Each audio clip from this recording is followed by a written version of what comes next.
Well, I was going to make a joke about how my channel has been descending or something like that, but it never really ascended in the first place, so there's not really anywhere for it to go. So, I don't know. I have to say something in the beginning, right? This time we have Descenders for the Xbox Series X.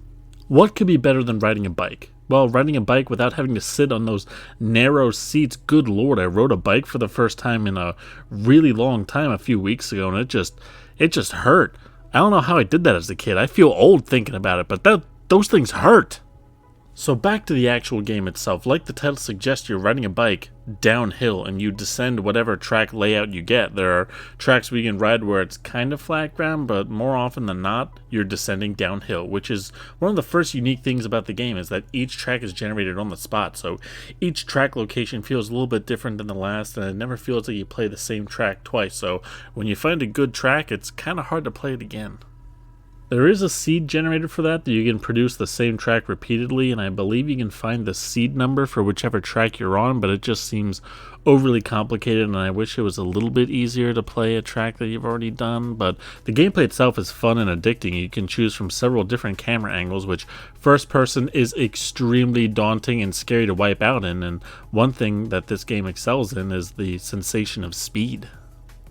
I feel like that's one of the biggest elements in a racing game, or in this case a biking game, for it to be successful. That feeling where you just sit back and you say, man, I am flying right now, which that just adds to the suspense that you can wipe out. Like other racing games, you just scrape up against the wall, you crash your car, but in this game you're just on a bike, you crash your body.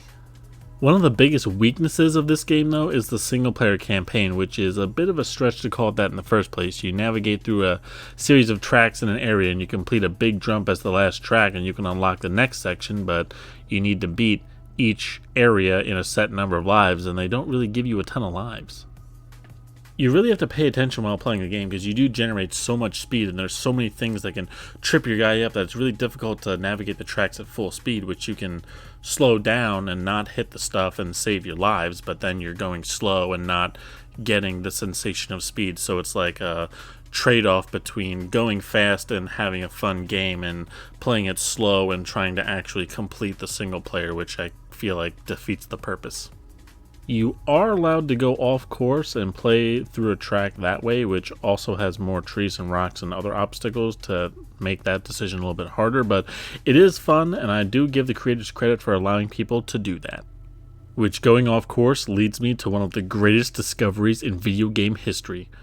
Okay, maybe that's a little bit of a stretch, but you can climb the mountains that are on either side of the track area, which totally breaks the physics of real life, but you could absolutely fly down these mountains. It does get a little bit tricky. You have to tilt forward and put all of your weight on the front wheel, which somehow the front wheel has power going to it, like a two-wheel drive bike, which again breaks the laws of physics and reality. But once you get up there, you're flying down this thing at like 100 miles an hour. You're in for a seriously good time.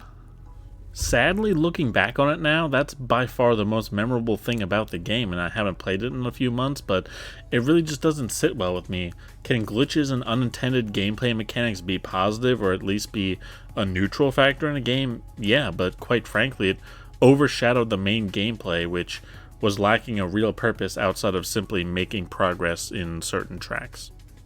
So all in all, I thought the game was pretty average. The single player wasn't as fleshed out as I thought it could be, and while there was stuff like they had like a wipeout course that you could generate a seed for, and there was other more fun things to do on the side, the main gameplay just wasn't necessarily doing it for me, other than the mountain climbing, which I still don't really think was in the intention of the game. So I'm not sure if I should really give it credit for that or not, but it's overall I thought it was okay.